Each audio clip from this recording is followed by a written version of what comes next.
पाकिस्तान आपके लिए जिंदाबाद होगा, हमारे लिए हिंदुस्तान जिंदाबाद है, भारत जिंदाबाद है। मैं आपसे ये कहना चाहता हूं, आजा दिल चीर के दिखलाऊं वतन का नक्शा, मेरा भारत मेरी सांसों में समाया हुआ है। कि जो प्रधानमंत्री जी का इंटरव्यू ले, जो फिल्मी स्टार, जो उनसे पूछे कि आप आम चूस के खाते हैं कि काट के खाते हैं, उसके लिए तो रेड कारपेट बिछा है। लेकिन वो शाहरुख खान जो पूरी दुनिया में भारत के तिरंगे का मान बढ़ाता है, जिसे फीफा वर्ल्ड कप में आमंत्रित किया जाता है, उसके लिए सोशल मीडिया पे किस तरह के ट्रेंड चलाए जाते हैं। श्री इमरान प्रतापगढ़ी। बहुत बहुत धन्यवाद उपसभापति महोदय। मैं अब्दुल वहाब साहब द्वारा लाए गए इस रेजोल्यूशन के समर्थन में बात करने के लिए खड़ा हूं। इसी थके हुए दस्ते तलब से मांगते हैं, इसी थके हुए दस्ते तलब से मांगते हैं, हम अपने जख्मों का मरहम तो कब से मांगते हैं, वो भीख मांगता है हाकिमों के लहजे में, हम अपने बच्चों का हक भी अदब से मांगते हैं। उपसभापति महोदय, ये जो रेजोल्यूशन है, इसके जो महत्वपूर्ण एक दो बिंदु हैं, उसमें एक बात कही गई है कि सच्चर समिति के प्रतिवेदन और अन्य प्रतिवेदनों की सिफारिशों को कार्यान्वित किया जाए, जिसमें मुसलमानों के शैक्षिक और सामाजिक पिछड़ेपन पर चर्चा हो। उद्धृत कर रहा हूं मैं इसे। दूसरा पॉइंट है कि छात्रवृत्ति और शैक्षिक कार्यक्रमों को बहाल किया जाए और सुधारा जाए, जिससे उच्चतर शिक्षा भागीदारी में सुधार आए। मदरसों के आधुनिकीकरण की बात की गई। मुझे हैरत है, तभी राकेश सिन्हा जी बात कर रहे थे, अभी नहीं है शायद, कहीं चले गए हैं आसपास। उन्होंने अपने भाषण में 23 बार सबका साथ सबका विकास की बात की। अभी गीता जी बोल रही थी, उन्होंने भी कहा कि सबका साथ सबका विकास का बजट आया है, लेकिन वो इसके, ये जो रेजोल्यूशन है, इसके विरोध में क्यों है, मैं समझ ही नहीं पा रहा हूं। अगर आप सबका साथ सबका विकास का दावा कर रहे हैं, सबका साथ सबका विकास के नारे लगा रहे हैं, तो अगर एक पर्टिकुलर एक कम्युनिटी जो जिस सच्चर कमेटी की सिफारिशों में यह तय हो गया है कि वो दलितों से भी बदतर स्थिति में है, उसका आर्थिक सामाजिक स्थिति ऐसी है, अगर उसके उत्थान के लिए कोई बिल बात कर रहा है तो फिर उसके विरोध में है क्यों?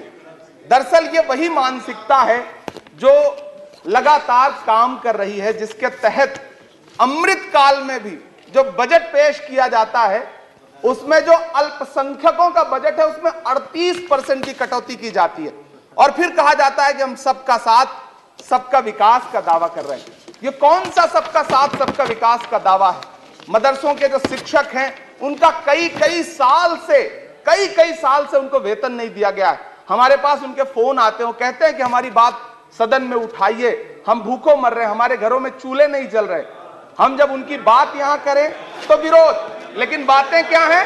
सबका साथ सबका विकास, सबका साथ सबका विकास। एक नारा सुनाई पड़ेगा कि सबका साथ सबका विकास। ये कैसा सबका साथ सबका विकास है? मैं सदन से यह पूछना चाहता हूं कि यहां सत्र चल रहा है उपसभापति महोदय, और इसी संसद से महज 800 मीटर की दूरी पर जंतर मंतर पर खड़े होकर के कार्यक्रम आयोजित होता है अभी 4 दिन पहले, और एक व्यक्ति वहां खड़ा होकर के सीधे आह्वान करता है कि ईसाइयों और मुसलमानों को काटना कब शुरू करोगे। सीधे आह्वान करता है।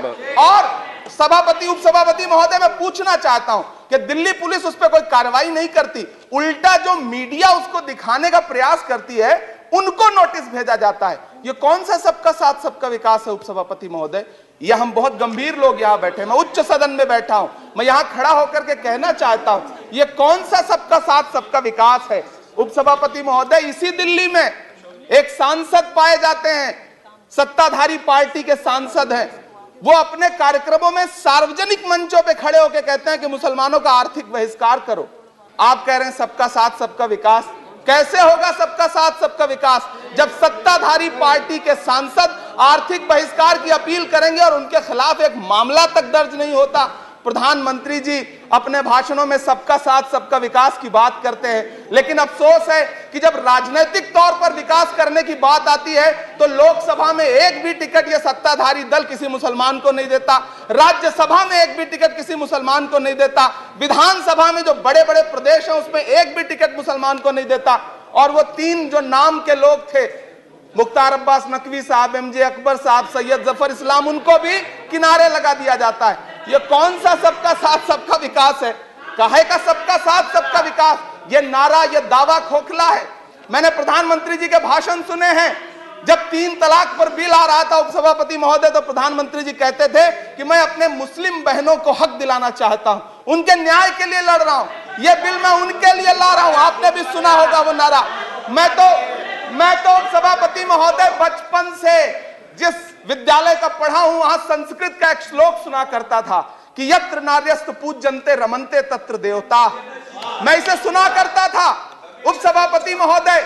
और फिर आज जब यहां सदन में खड़ा हूं, तो मैं पिछले दिनों लाल किले से प्रधानमंत्री जी की, लाल किले की प्राचीर से वो भाषण, उनकी वो तकरीर भी सुन रहा था, जब वो कह रहे थे कि महिलाओं को बिना हक दिलाए देश आगे नहीं बढ़ सकता। जब वो लाल किले की प्राचीर से ये बात बोल रहे थे, तो उस भाषण के महज 2.5-3 घंटे बाद उनके गृह राज्य गुजरात में बिल्किस बानो के आरोपी रिहा किए जा रहे थे। उसी दिन उन्हें माला पहनाया जा रहा था, उनका सम्मान किया जा रहा था। ये कौन सा सबका साथ सबका विकास है?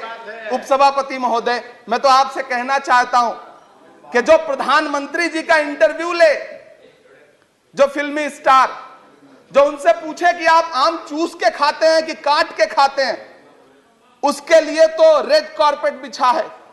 जो अभिनेत्रियां उनकी विचारधारा के समर्थन में बात करें, समर्थन से ज्यादा आगे बढ़ के बात करें, उनके लिए जेड सिक्योरिटी है।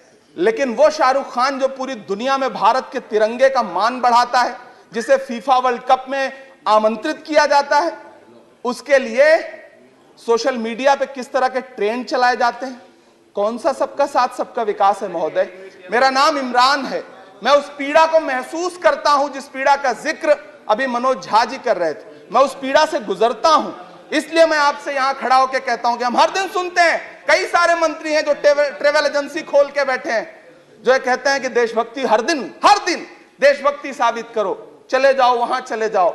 मैं तो उनसे कहना चाहता हूं कि तुमने नफरत का जो बाजार सजाया हुआ है, तू ये कहता है मुसलमान पराया हुआ है, आजा दिल चीर के दिखलाऊं वतन का नक्शा, मेरा भारत मेरी सांसों में समाया हुआ है। हम उसको किसी को हर दिन उसका सबूत नहीं देते फिरेंगे।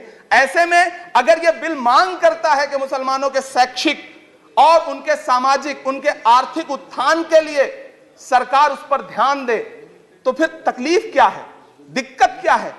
क्या आपका जो नारा है वो झूठा है? क्या सबका साथ सबका विकास का नारा सिर्फ खोखला है?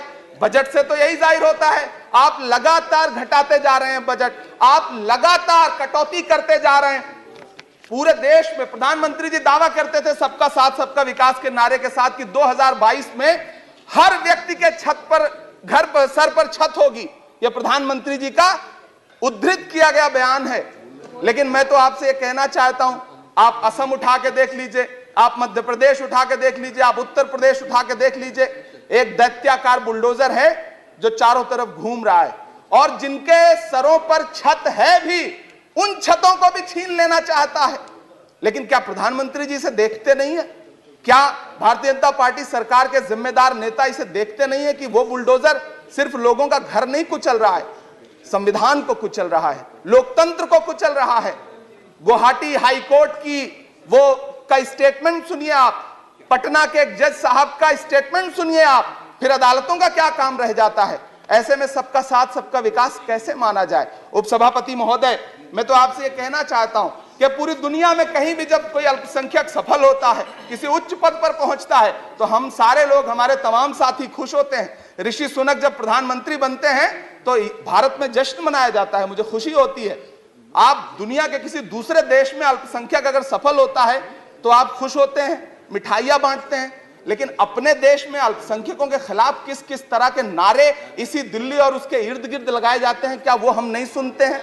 और अगर सुनते हैं, और अगर पाकिस्तान आपके लिए जिंदाबाद होगा, हमारे लिए हिंदुस्तान जिंदाबाद है, भारत जिंदाबाद है। मैं आपसे ये कहना चाहता हूं, आपसे ज्यादा देशभक्त हूं मैं भारत का इमरान हूं, मैं भारत का इमरान हूं। महोदय, मुझे बोलने दें, बाहर भी नहीं बोलने देंगे, यहां भी नहीं बोलने देंगे। ये कौन सी प्रवृत्ति है? उपसभापति महोदय, मैं आपसे ये कहना चाहता हूं, ये जो साझी विरासत, अभी आदरणीय हमारे साथी राकेश सिन्हा जी बात कर रहे थे कि साझी विरासत अल्पसंख्यक बहुसंख्यक में बांटना नहीं है। मैं उनसे कहना चाहता हूं कि आदरणीय जरा सोशल मीडिया पे तो बहुत एक्टिव रहते हैं, रोज चैनलों पर भी बैठते हैं, चैनलों पे होने वाली डिबेट का स्तर देखिए। उसको रोकने के लिए हमारी सरकार रत्ती भर भी कोई कदम उठाना चाहती है? नहीं उठाना चाहती, बढ़ावा देती है। ये जो जहरीली बातें करने वाले चैनल हैं, उनके जो प्रमुख एंकर हैं, उनको सुरक्षाएं दी जाती हैं, उनको रोका नहीं जाता। कौन सा सबका साथ सबका विकास है? ये बिल जिस चीज की बात कर रहा है, अभी राकेश सिन्हा जी कह रहे थे कि प्रधानमंत्री जी ने कहा तिरंगा यात्रा निकालिए। मुझे पूरा विश्वास है कि प्रधानमंत्री जी ने कठुआ के बलात्कारी के समर्थन में तिरंगा यात्रा निकालने के लिए कभी नहीं कहा होगा, लेकिन फिर भी निकली, लेकिन किसी ने रोका नहीं, किसी ने कोई आवाज नहीं उठाई। उपसभापति महोदय, दर्द बहुत सारे हैं, लेकिन ये जो रेजोल्यूशन लेकर के आए हैं उसमें जो शैक्षिक और आर्थिक बातों को उद्धृत किया गया है, मैं आपसे अनुरोध करूंगा कि इसे देखा जाए, इसे जांचा जाए। गीता जी कह रही थी अभी भारत जोड़ो यात्रा पे कि भारत टूटा कहां है?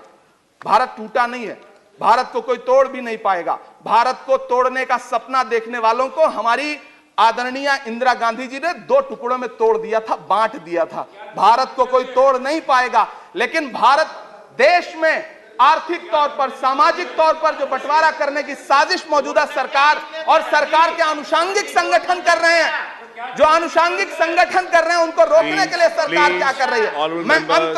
मैं अंत में इतना कहना चाहता हूं उपसभापति महोदय के यूपीए के शासनकाल के दौरान श्रीमती सोनिया गांधी जी के प्रयास से, डॉक्टर मनमोहन सिंह साहब के प्रयास से दलित और अल्पसंख्यक बच्चों के लिए फ्री रेजिडेंशियल यूपीएससी की कोचिंग शुरू की गई। हमने ये किया, और इसी सरकार के दौरान एक टीवी चैनल ने एक प्रोग्राम बनाया जिसका नाम आपको पता है क्या रखा? यूपीएससी जिहाद। ये शब्द क्या इस देश में सुने जाने लायक है? लेकिन सरकार ने क्या किया? एक शब्द नहीं बोला। माननीय उच्चतम न्यायालय ने संज्ञान लिया, जब लोग उच्चतम न्यायालय गए तब वो कार्यक्रम रुक सका। ऐसे कार्यक्रम बनाए जा रहे हैं और सरकार कह रही है कि सबका साथ सबका विकास। उपसभापति महोदय, मैं अंत में आपसे इतना कहना चाहता हूं कि ये जो आर्थिक और सामाजिक आधार पर जो बहुत बड़ी खाई है, उसको पाटने के लिए ये जो रेजोल्यूशन लाया गया है, मैं इसका समर्थन करता हूं। तमाम वो शहर जहां अपना छोटा छोटा रोजगार है, जिनका जैसे मुरादाबाद का पीतल उद्योग, अलीगढ़ का ताला उद्योग, या देश में जो तमाम शहरों में बुनकर उद्योग है, इस सब की बढ़ोतरी के लिए, इनको आगे बढ़ाने के लिए, इन्हें संजोने के लिए ये बिल बहुत कारगर रहेगा। शैक्षिक तौर पे लोगों को आगे लाने के लिए बहुत कारगर रहेगा। तो मैं ये रेजोल्यूशन बहुत कारगर रहेगा। और मैं अपने सत्ता पक्ष के साथियों से कहना चाहता हूं कि रिश्तों की ये नाजुक डोरें तोड़ी थोड़ी जाती हैं, अपनी आंखें दुखती हों तो फोड़ी थोड़ी जाती हैं। हम भी इसी देश का हिस्सा हैं। हम आपसे अनुरोध करते हैं कि इस रेजोल्यूशन को संजीदगी से लिया जाए। मैं इसके समर्थन में अपनी बात रख रहा हूं। धन्यवाद। श्री GVL नरसिम्हा राव।